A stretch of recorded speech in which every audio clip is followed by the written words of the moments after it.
Morning, everybody.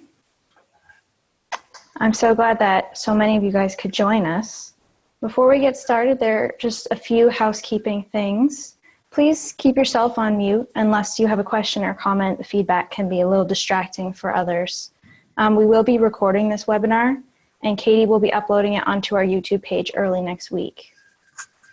After the webinar, I'll be sending out a PDF of the presentation and any other materials that Cassie has to share. I'll also be sending an evaluation survey for you guys to complete. If you registered as one individual, but there are a few people gathering around one screen, I just ask that you share the link with each other so that everybody has access to the materials and the evaluation. So on behalf of the Division of the Division of Health and Human Services, Maternal and Child Health, and the Healthy Families America program, we're pleased to welcome back Cassie Yackley. So Cassie has spent more than 25 years committed to understanding and effectively addressing the impact of societal oppression and poverty and adverse childhood experiences, including trauma, on children, caregivers, families, and systems. Cassie brings together recent discoveries from developmental neuroscience, attachment and reflective practice to help audiences learn how to focus on our relationships and awareness of our reactions of our reactions leading to better working environments and outcomes for both staff and the consumers they serve. A few of Cassie's projects have included the Partners for Change, Safe Schools, Healthy Students, Growing Healthy Families, and Trauma-Informed Early Childhood Services. She has developed training and provided consultation with organizations and systems, making the shift to a reflective, trauma-informed stance, including NHDCYF, New Hampshire Hospital, Crotched Mountain Rehabilitation Center, and several school districts. Cassie served 10 years as the Director and Chief Psychologist for APA-accredited doctoral intern program, and she currently is affiliated with Antioch University and continues to tremendously enjoy teaching and supervising growth-minded professionals. So thank you so much, Cassie. We are very excited for your presentation today. Thank you so much for having me again, and welcome everybody. I'm so glad you were able to join this morning. And for those of you who were able to join before, I'm excited that we're going to continue the conversation. For those of you that this is the first part of the webinar, we have devoted the last two training sessions to understanding the science of relationships, or social neuroscience, or interpersonal neurobiology, and then devoting some time to how we really put that science into practice and use our relationships to create change. This is our third and last part of the webinar series, addressing trauma and traumatic loss with young children and their caregivers. And as usual, I probably have way more material than we could ever cover in an hour, but my goal is to get through that and give us a little bit of time for question and answer at the end.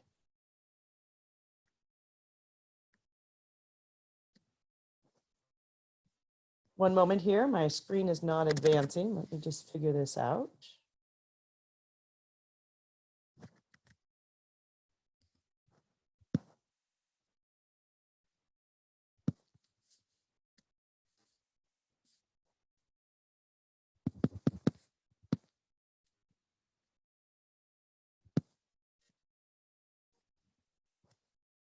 My apologies, just one moment, folks.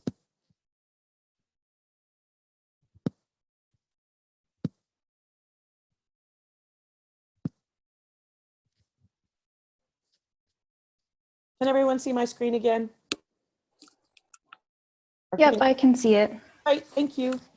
Little glitch there. Okay, so as a brief overview of the presentation today, we're going to spend the very first part of the conversation talking about, very briefly, the prevalence of traumatic exposure among young children.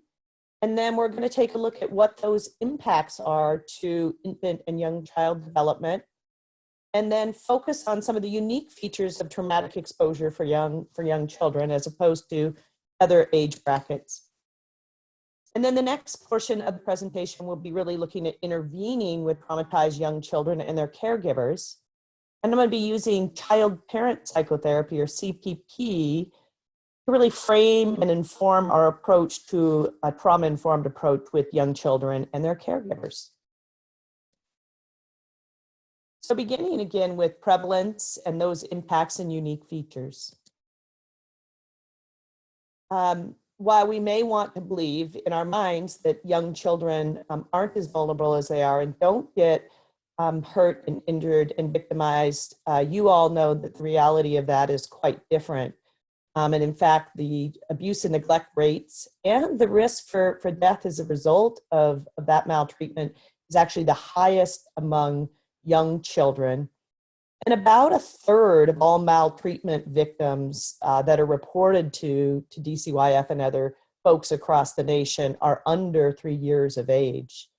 And when they've done large studies and asked folks at community mental health settings about what their children have been exposed to, parents indicate that their children experience domestic violence about a quarter of the time. And as we all know, those estimates are likely much, much higher than what we know in terms of reporting. And especially given our opioid crisis at this time in the state, this is really a disheartening fact, but infants are the fastest growing category of children entering foster care today. And once in foster care, infants remain there longer than older children do. In terms of the numbers for New Hampshire, these are based on the 2012 Child Maltreatment Report, again highlighting that the youngest children are the most vulnerable to maltreatment. And about 41% of victims were under the age of 6. And you can see from the breakdown of the numbers there, about 13 to 15% representing each of those different age categories in terms of exposure.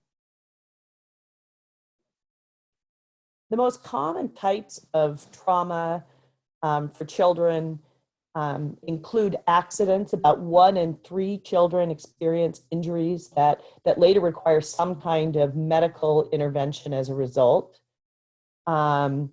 Maltreatment, as we just talked about before, and then exposure to domestic and community violence. And in fact, about 2/3 of Head Start youth, according to their parents, have been exposed to either domestic and or community violence. And as we've talked about before, we're really looking at a range of traumas. And we're typically not talking about an acute trauma in which the accident, singular accident, might fall under that category. We tend to be talking about chronic exposure to multiple forms of traumatic experience, maltreatment, medical harm or medical disability, neglect, poverty, et cetera. And when we have these chronic experiences, adverse experiences, they tend to result, and neglect experiences, they tend to result in complex trauma, which really is talking about both this chronic exposure or ambient trauma, as many folks say, and the complex developmental outcomes that result from this chronic exposure. And we're learning so much about resilience these days and understand that the presence of a supportive caregiver relationship is critical in a child's ability to have resilience or to buffer the effects of traumatic experiences. And neglect can only compound those experiences and impacts. I'm going to approach our discussion of the impacts of traumatic exposure a little bit differently today, but I do want to point folks to one resource that I've found particularly useful for folks, and that is the Australian guide, the State of Government Australian Guide to Youth. And what I like about these guides, and hopefully technology will work for us this moment. Fabulous. What I really like about these guides, as you can see from your screen hopefully now, is that they cover both what we would anticipate in terms of developmental trends, but then also possible indicators of trauma and some understanding about traumatic impact and how to intervene with caregivers. And they provide developmental guides beginning at age bracket 0 to 12 months of age, and then again 1 to 3, 3 to 5. And there are older groups also represented. What I'd like to do to frame our discussion about the impacts of traumatic exposure is to discuss with you all today developmental trauma disorder, which has been largely outlined by Bessel van der Kolk, but also a number of prominent other leaders in the trauma field. And the description of developmental trauma disorder is based on clinical data from the National Child Traumatic Stress Network. So SAMHSA's implementation over the last 15 years or so of trauma clinic sites in which they're entering data into a large system. And it gives us a really more accurate description of what the impact of trauma looks like in children versus what that might look like in older folks. And I've shared developmental trauma disorder with a number of different groups, and I find that it tends to really resonate with providers in terms of what they've seen in the folks that they've worked with. So just like other forms of description or categories for PTSD or impacts, it does begin with some type of exposure. And as you can see here, it's both direct exposure or witnessing interpersonal violence, or having significant disruptions of protective caregiving, which we think about a slide or two back when we were looking at the number of infants now entering foster care and remaining there. We'll talk about 4 categories that are outlined through developmental trauma disorder, abbreviated here as DTD. And the first category refers to affective and physiological dysregulation. So the very first part of that is really a child's inability to handle different emotional states. And in particular, as you can see, fear, anger, or shame. So that results in very extreme states of affect and very dramatic shifts. You hear people saying like a light switcher from 0 to 6. So really reflecting these extreme shifts in mood. And then also an inability to calm down after those strong experiences. So you see extreme temper tantrums or real freezing and immobilization as a result of that. And then the next part of this category really looks at how the body becomes primarily dysregulated as a result of chronic exposure to stress or toxic stress. So in this, we see disturbances in our regular routines or patterns reflective of the disturbances to the brainstem largely, but problems with sleep and problems with eating, overeating, undereating, hoarding, etc. Problems with the normal process of toilet training. And then all of the sensory dysregulation that we see and disorganization. So either overreactivity to sensory experiences or underreactivity, and typically some combination of over and underreactivity to touch and sounds. And these are exacerbated by changes in routines for these folks. Next, in terms of affective and physiological dysregulation, we're recognizing this lack of awareness around one's own sensations. So physiological sensations, how our body feels, that sense of not really being yourself or being distanced from yourself. They call that depersonalization. Not really being in touch with the environment around you, being emotionally numb, and not being able to really to know or describe your emotions. And then some real dramatic shifts again in awareness of the environment and the world around you. Next, an impaired capacity to describe emotion or bodily states. And given the limited awareness we were discussing before, it makes sense that it would be hard to describe or label emotions and then to express those emotions to other people or to tell somebody or understand our own internal experiences. And then really trouble understanding need states and telling other folks when there's a need for hunger or need for elimination, or when there's a particular wish or desire not being able to, again, both either understand and or articulate that to other people as well. The second broad category in developmental trauma disorder regards attentional and behavioral dysregulation, and there are a number of ways that these are described as well. So first, preoccupation with threat or an inability to perceive threats. So misreading when things are safe or when they're danger cues. So either being really, really protective of self or being really oblivious in some ways to situations that put you in danger.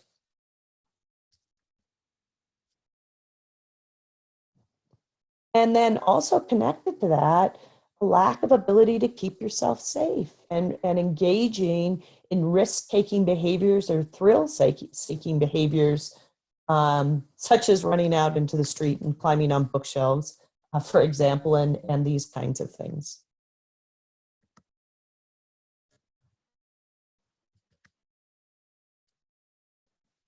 The third category within attentional and behavioral dysregulation involves all these attempts at regulating or soothing the self. So that aren't adaptive or socially maladaptive or are harmful to self. So you see some examples. It might be rocking behaviors or some other type of flapping or movement behaviors. And it can be compulsive masturbation, especially in children who have experienced some kind of sexual abuse, obviously. And then regular, either intentional or automatic unintentional self-harm in response to levels of dysregulation. And this could be something like head banging or scratching oneself, those kinds of things. And an inability to sustain goal-directed behavior. So can't see toward the future, whether we're talking about more proximal attempts to set a goal for what you want to accomplish, or more distal attempts at doing so, such as deciding how to follow through with the consequence or to follow through with a behavior plan that's been established for you. The next broad category in developmental trauma disorder is self and relational dysregulation. And like the others, there's a number of different things that describe this developmental challenge. So the first one, really being preoccupied and concerned with the safety of the caregiver. And this might look like a clinginess or separation anxiety or fears. And it can include other loved ones. It can also include this need to adopt role reversal, as Julie LaRue would refer to it, but this precocious attempt at caregiving for younger siblings or other children or their caregiver, as I mentioned, in terms of role reversal. And then challenges with reuniting with the primary caregivers after having had a separation. And that's why in many of the psychotherapies that address this, address young child trauma, for example, with Child-Parent Psychotherapy, we're using a separation and reunion task to really get a sense of how the child and the caregiver, for that matter, tolerate and respond to the situation of separation from each other. And then the negative cognitive triad, if you will, persistent negative sense of self, a core shame, not I don't know that I will achieve, but really a deep down sense that I am not worthy of love and belonging. A sense of helplessness, not a conscious sense, but a biologically driven, neurobiologically driven expectancy that things will not turn out. And then this also pertains to others, and we'll talk about both of these dynamics when we look at interventions. But no matter what folks are doing, there's an extreme and persistent mistrust of others, which often looks like oppositional behaviors or defiance but also a lack of reciprocity in close relationships, not being aware of the relationship dynamics and the feelings and emotions of the adults that they're with and or peers that they're with.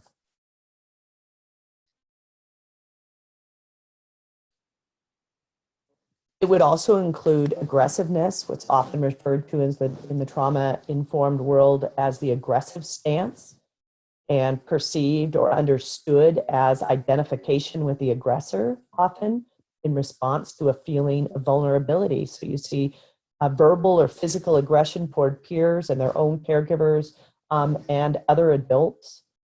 And then perhaps inappropriate attempts to get contact, either just physical, emotional nurturing, or sexual contact with adults that they're unfamiliar with, or an excessive reliance on peers or adults to feel safe in the immediate moment.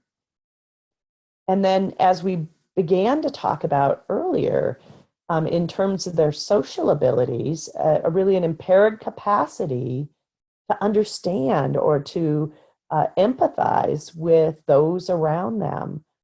So they don't have tolerance for the expression of distress in others, or they get excessively reactive when somebody around them is distressed. I'm going to transition for a moment from developmental trauma disorder, but I'm going to pause for just one moment and allow for any questions or comments about what I've shared so far.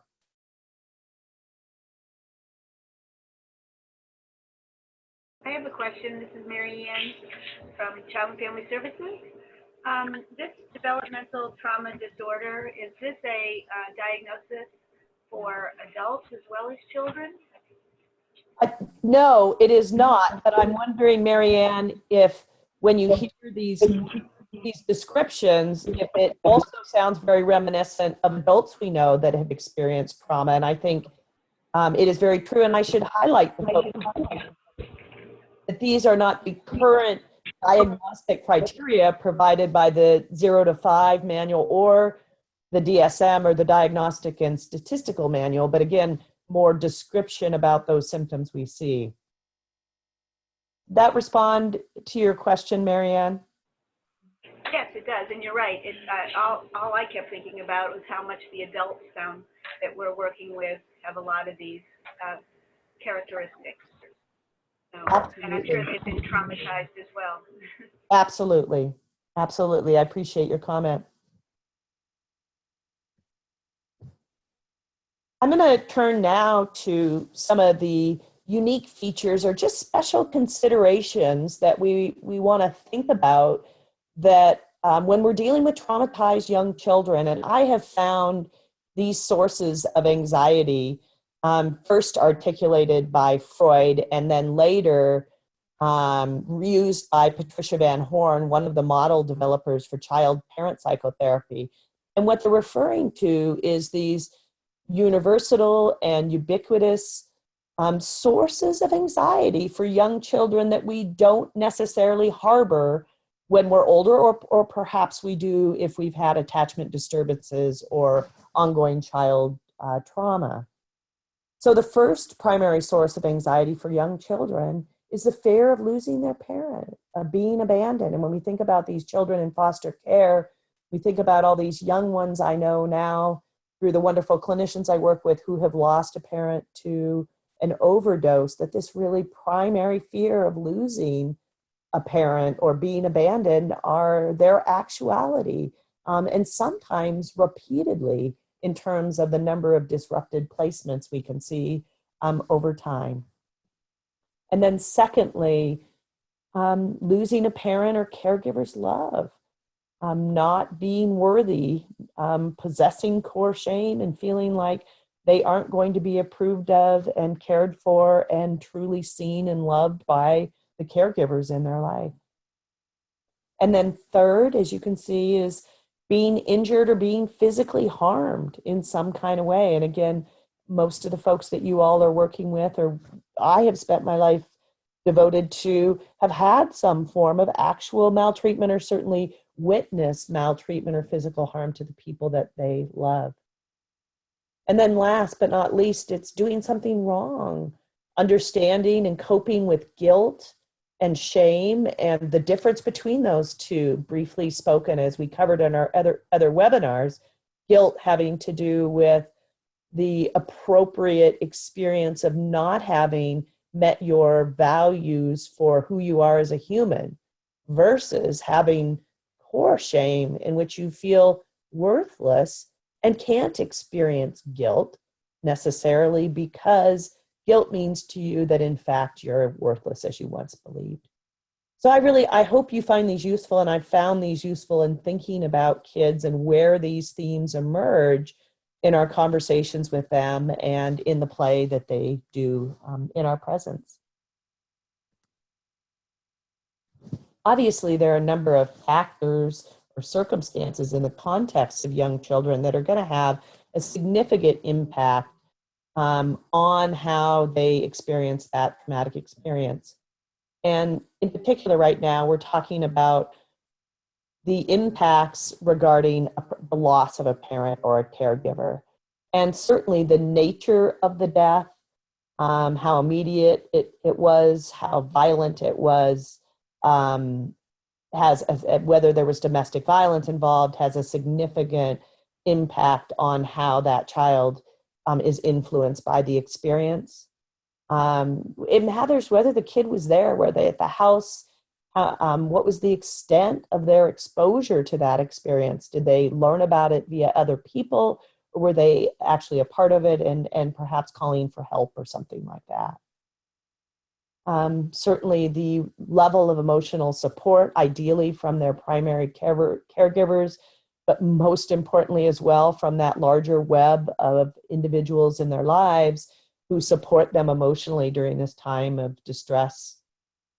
And then thinking about all those folks that are surrounding a young child who also are involved in these adverse experiences and how they're responding. A caregiver that is able to cope and have appropriate and expected affective expression around their children is going to look different than a caregivers who have, utterly decompensated in the face of what's happened.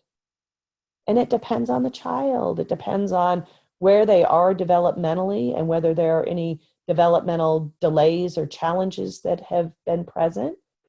As we know, we're all different temperamentally, and we're all different in terms of our innate capacity for resilience. So the personal resources that the child brings to the situation certainly have an impact on how those experiences play out.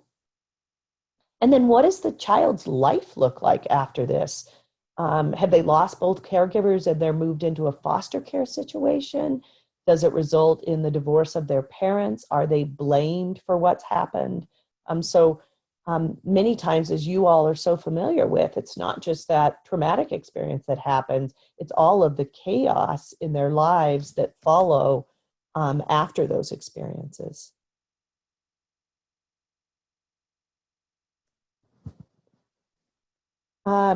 And when we think about why this impact is just so significant for a young child to lose their parent, and I certainly don't indicate that any of us have an easier time later, but there are features about being a young child that make them particularly vulnerable to the loss of a parent. As we've talked about and highlighted in the first two webinars, young children are completely dependent upon their parents and caregivers for their safety and well-being.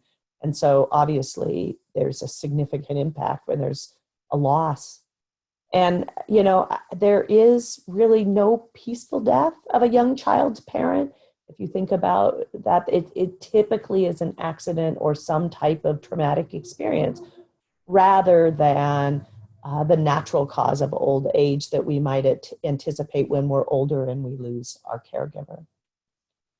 And again, as we've highlighted before, a whole child's sense of physical and mental well-being is organized around a relationship with their primary caregivers. And when they lose that organizing factor in their lives, their ability to do this on their own, is significantly hampered. And kids developmentally just don't understand from a cognitive perspective, and nor will they for some period of time, the meaning of death, the permanency of death, and what that will mean long term in their own experiences.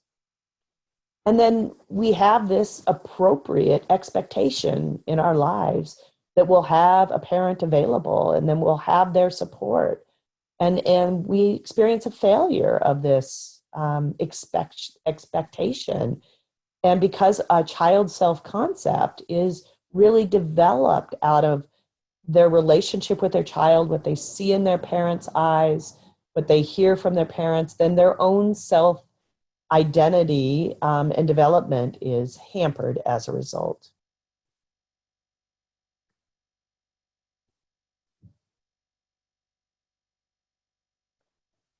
I'm going to move to intervening with traumatized young children and their caregivers.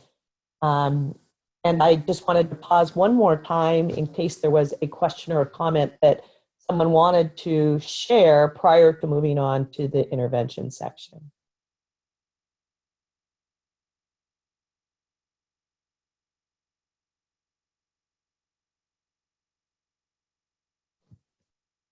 Okay, let's move on. So the next section, intervening with traumatized young children and their caregivers.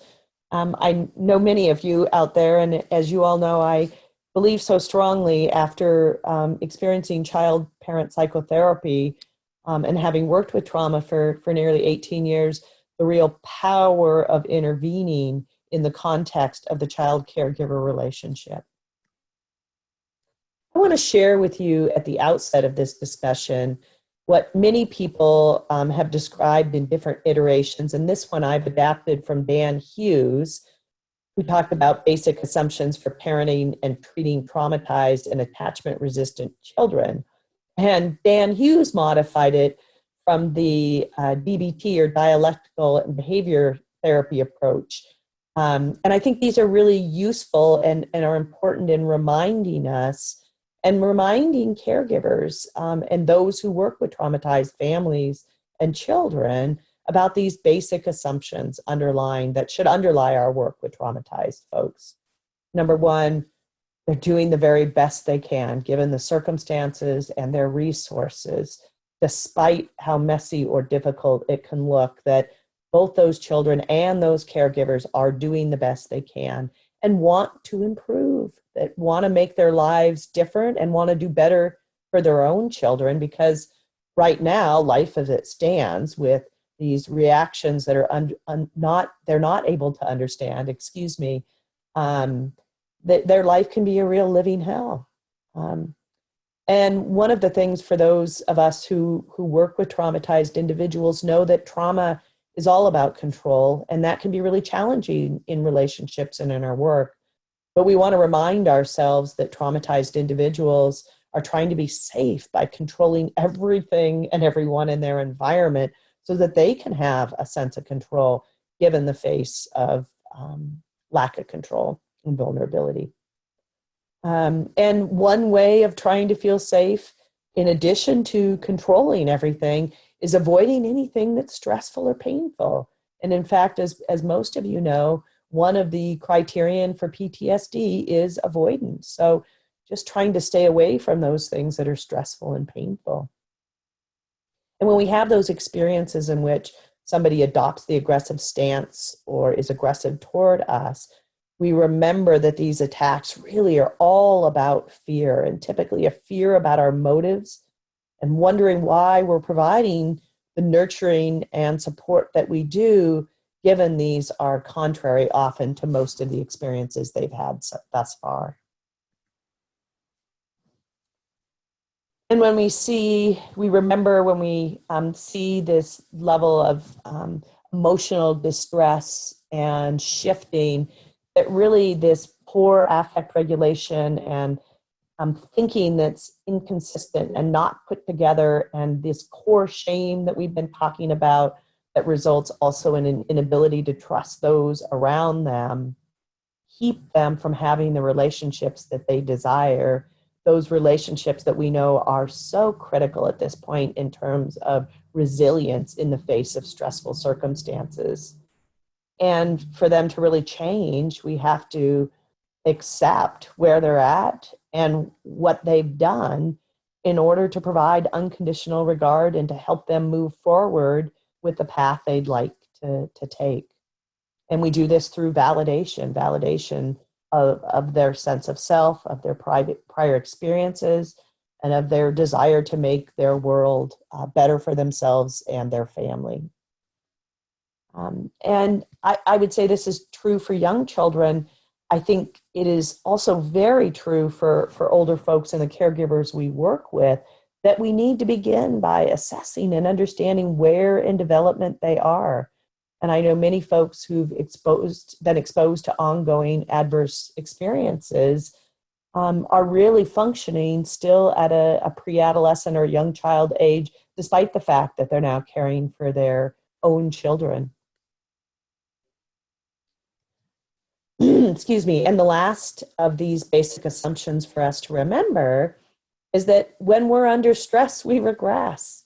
And so as things get more challenging emotionally, then defensive responses are going to come, and even developmental gains and skills that have been developed are going to disappear or regress for a period of time. And this is really, really hard work. We can't do it for them, and we can't save them, but we can stand by folks and be their partner and work with them in their process toward healing, because they will need our support and consultation. And we're going to make a lot of mistakes, and they're going to make a lot of mistakes, and we have to both be brave and courageous and authentic in our willingness to accept that.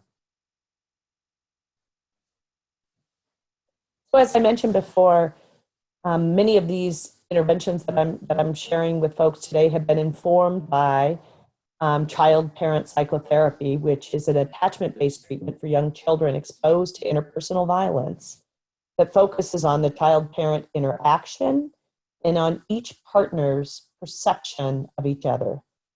And as you can see here in this quote from the National Registry of Evidence-Based Programs and Practices, the primary goal of CPP is to support and strengthen the relationship between a child and his or her parent or caregiver as a vehicle for restoring the child's sense of safety, attachment, and appropriate affect, and improving the child's cognitive, behavioral, and social functioning. I want to remind us also at the outset of this, and I just see this in every environment that is surrounded with trauma, the notion of shame and blame. And we've talked about shame, but when we are faced with the immensity of adverse experiences, then we do have a tendency to need to do something with the helplessness and hopelessness that we also experience, and that often looks like blame. So I'm inviting us to really stop the cycle of shame and blame, and hoping you will all watch out for me in the insidious ways that these creep into our systems and our work. I think one of the most important things that I want to say about working with traumatized caregivers and families of young children is that we're going to, again, have to be really courageous. And as they say in the trauma-informed world, we're going to have to speak the unspeakable. And that's not focusing on the behaviors that we see, understanding that people are not their behaviors, but really are their experiences. And I really like this quote by Brene Brown. Shame corrodes the very part of us that believes we are capable of change. And when we don't speak the unspeakable, shame is allowed to continue to grow. I want to weave just a bit of a conversation as we talk about this. I'd like to introduce a story about Sam, and I want to start with Sam's mom and dad. And I want to start by saying everybody has a story, and I've been so blessed to work with caregivers who have been maltreating, and I haven't met one that didn't say, I never want this to happen to my child. And so I'd like us to think about Sam and his mom and dad. And Sam's mom was exposed to domestic violence for most of her life, and she is still dealing with the impacts as a young mother. She has PTSD, which we know has to do with being exposed to some form of threatened or actual harm, serious harm. And so she's haunted by nightmares and trigger responses and images and reactions that she can't control through re-experiencing. And she wants to avoid remembering the things that happen, and she especially wants to avoid the distress that she experienced in the context of interpersonal relationships. And she's hypervigilant. She feels keyed up. She's easily anxious, and she gets angry quick. And last but not least, in terms of PTSD, are those pervasive negative thoughts and feelings represented by the negative cognitive triad. As we've talked about, feelings about the self that are described as core shame and beliefs about others in terms of them not being trustworthy. And broader speaking, really just believing that the world's a malevolent place. And if you let your guard down, the world will get you. And then there's Sam's dad, and he was maltreated and exposed to domestic violence when he was young. Bruce Perry talks about the downward vortex of violence, and Sam's dad represents this well. When there is power dynamics that are expressed, then that power, that vulnerability and aggression goes somewhere. So the pattern typically looks like man on man, man on woman, caregiver, mother maltreating their child, and then children maltreating younger children or animals or property or things. And so now we have Sam's dad replicating those behaviors and that vortex of violence in terms of his relationships as well. So when we're intervening with Sam's parents, I want us to be aware of potential trauma-based attributions. Remember this vortex, that power is equated with danger in those relationships, and our role intervening as helpers often is a role of power. And the culturally based attributions, you don't understand my world, you haven't walked in my shoes, you can't imagine the experiences that I've had. I want us to be able to create safety so that through parallel process, those caregivers can create safety for young Sam. We do those through the condition of unconditional positive regard that Carl Rogers talked about. We work with them to create predictable and familiar routines and to approach them from a low and slow and calm approach, as Teresa Bullock talked about. And we're aware of our nonverbal cues, especially in the face of their distress or aggression. And really watch, because we know about attunement, our eye contact and our facial expressions and the way we hold our body and gesture and even the timing of our interventions. We provide them, Sam's parents, with the supportive relationship we want for them to provide for their child, because we know now when we instill hope and optimism that it literally changes brain functioning and can have an impact on learned helplessness. And we know the prominent role that relationships play in the factors of resiliency that we're becoming so aware of now through the brain sciences. And we know that the process of attunement, resonating with, understanding, tuning in with Sam's parents' emotional state and attaching with them and forming a reparative attachment will allow for this safety, because we really want to avoid any kind of shame that will produce isolation and dysregulation. And I love this quote by Louis Cozzolino referring to what we know about emotion contagion, as they would call it. It says, because our brains are social organs interwoven with the brains of those around us, relationships have a direct impact on the biology of the brain. In the trauma-informed world, we talk about be the disconfirming experience. So if we know that traumatized parents like Sam's have an internal working model that says they are not worthy and that we are not safe, we remember that these behaviors they display are not about us, even if they may feel that way. And what we convey instead is that you are worthwhile and wanted and capable and safe, and I am available and won't reject you. I'm responsive and I won't threaten you, and I will help protect you from danger. And again, these exact experiences we're hoping that they're able to create for their child. We provide empathy by taking the time to listen and pausing, by reflecting what people say to us rather than digging at emotions or being a detective about how things are. We state back the feelings and the emotions we hear behind the words and the behaviors that are stated so that we can validate those experiences and reactions based on what we know about their experiences. And one of my favorite quotes about empathy from Brene Brown again is, empathy is a strange and powerful thing. There is no script. There is no right or wrong way to do it. It is simply listening, holding space, withholding judgment, emotionally connecting, and communicating that incredibly healing message of, you're not alone. Joy Osofsky, another prominent CPP provider, has a couple of quotes that I think are also really important to remember as we're thinking about Sam and his parents. And it is, you cannot make a mistake by forming too strong an alliance with a parent, but you can make a mistake by becoming a better mother, caregiver, parent to the child than the child's own mother or caregiver, especially if it's done in front of them. We promote reflection. We promote the opportunity for caregivers to think about their own experiences and how they impact their relationship with their own child and their relationships with others.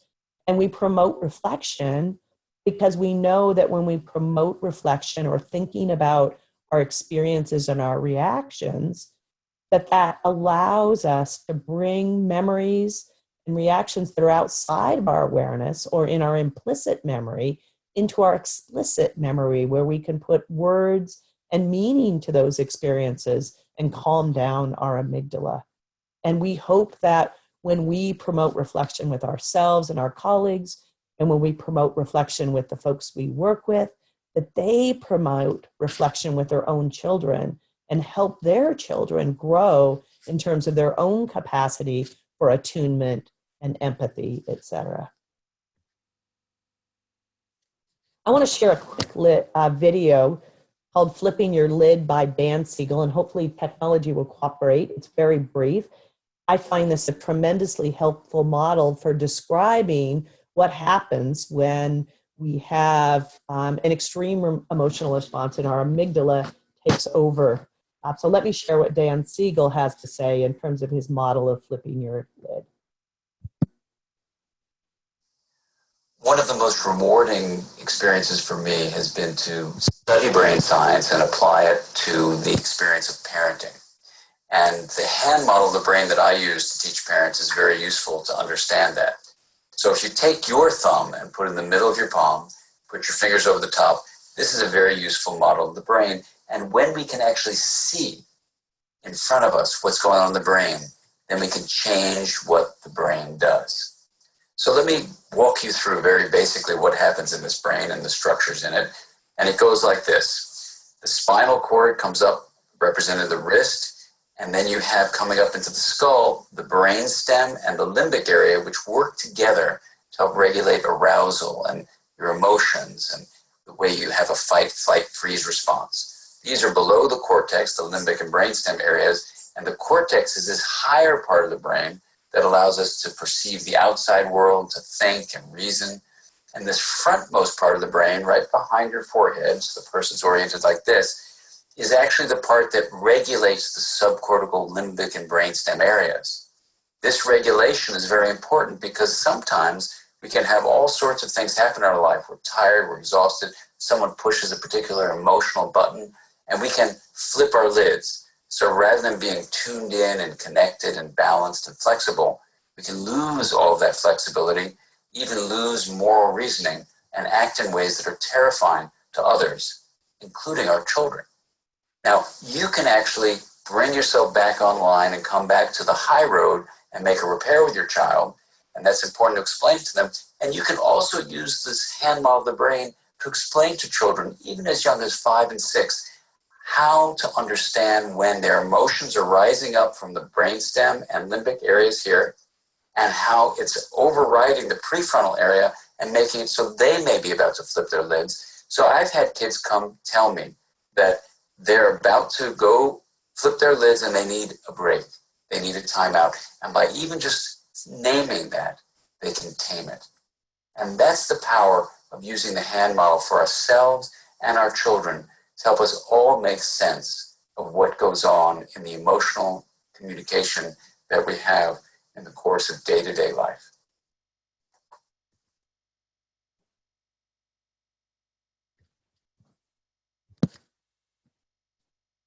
Now I want to turn for a moment to Sam's story, and I have on here the ACEs, or the Adverse Childhood Experiences Pyramid.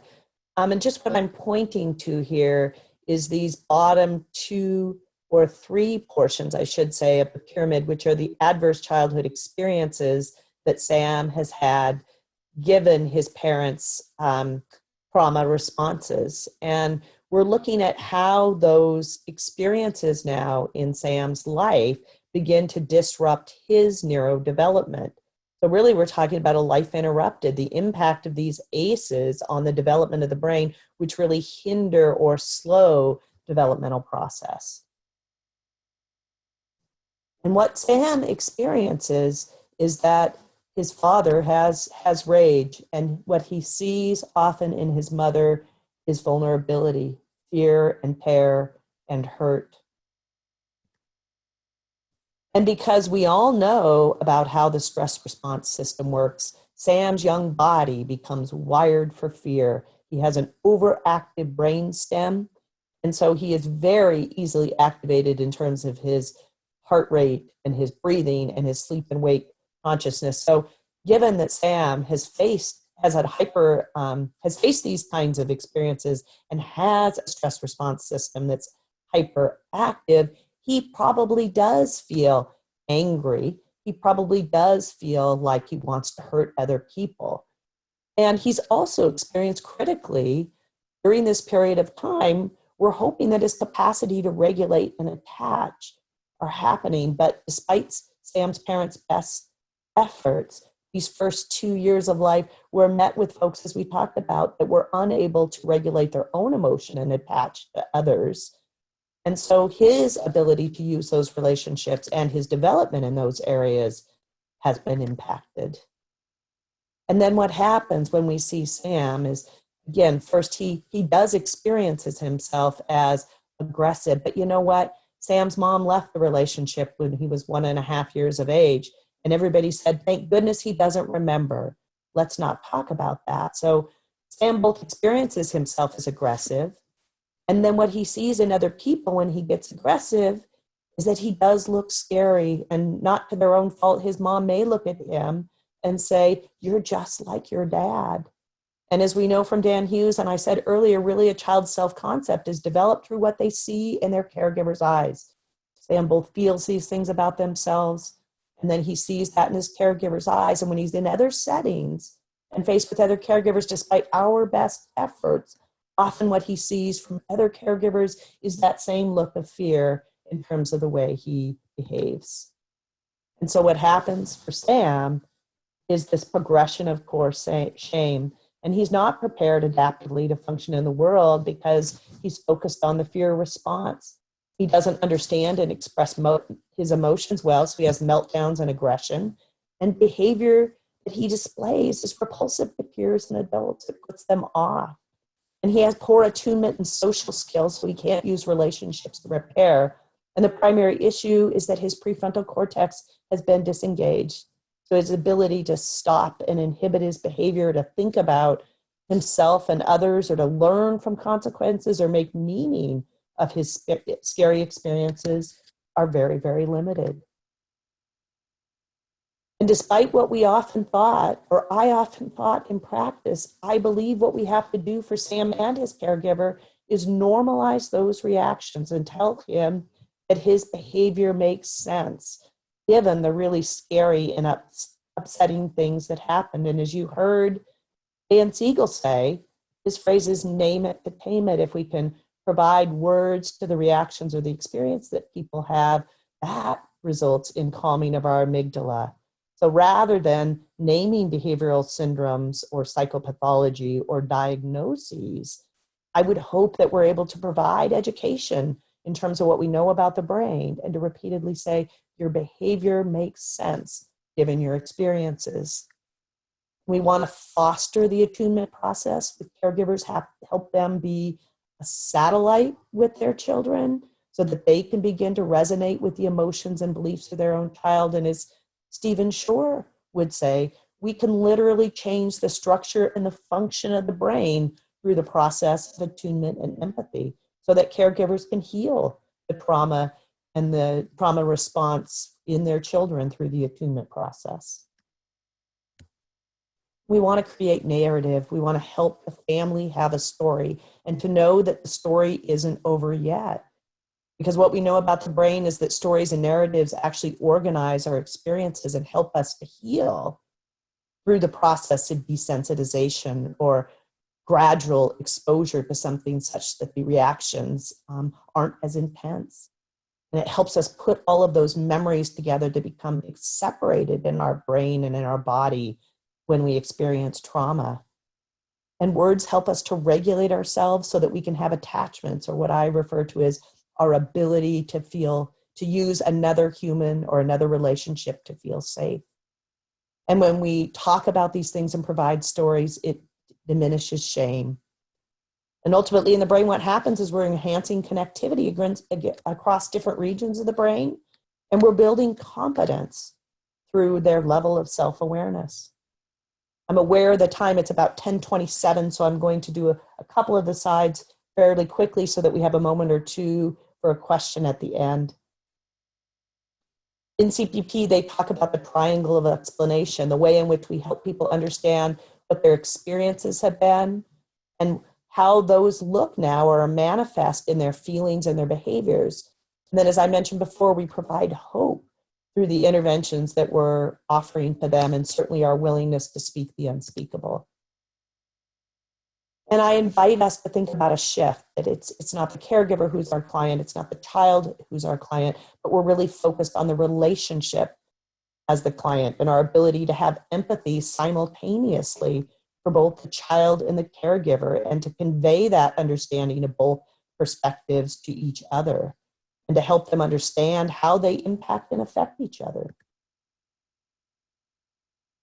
So in the relationship, there are a number of things that we can do to support child caregiver relationships that I imagine all of you do day to day. So I hope this is a validation of the work you do by making warm comments and appreciating and recognizing accomplishments, helping them understand each other, developing goals that reflect family and relationships, helping them to understand behavior in the historical context, especially regarding trauma. We frame benign intentions, as they say in CPP. We look for the good intentions and understand the ways in which they're trying to meet each other's needs or keep each other safe or prepare each other for the world in front of them, and to help them develop positive views about each other. We attend to feelings and we use them as our guides, both the feelings we experience, especially if we are aware of our own history and we reflect on that, but they can provide a really valuable guide to understanding what's happening when we're with people. We attend to the emotional processes. Folks, we tolerate strong emotions. We intervene in ways that help them regulate. We identify and we recognize and acknowledge when we see when a child or a caregiver is dysregulated and help them to re-regulate. We offer control and choice and foster competency and encourage them to seek trauma-informed psychotherapy when needed, but also provide developmental guidance. Here's, like we talked about with the Australian guides, here's what you would anticipate, here's where your child's at, and here's how trauma has resulted in that. And as we all know, we help maintain routines that provide a sense of safety. We try to avoid any unnecessary separations between traumatized young children and their primary caregivers because we understand the vital importance of co-regulation. They're the calm that a parent or caregiver can provide to a distressed child.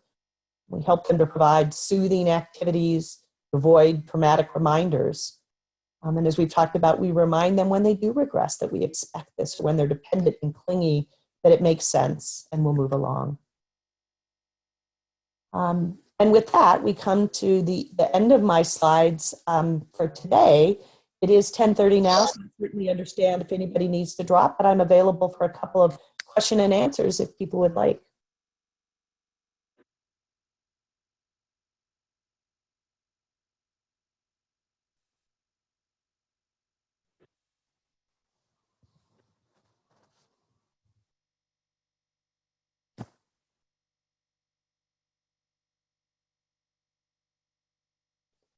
Okay, everyone, I want to thank you very much for joining our webinar today on helping traumatized young children and their families. I want to express my sincere appreciation for the work that you all do each and every day. And I truly hope that we find opportunities to collaborate as we move forward in the future. Have a wonderful day. Thank you so much, Cassie.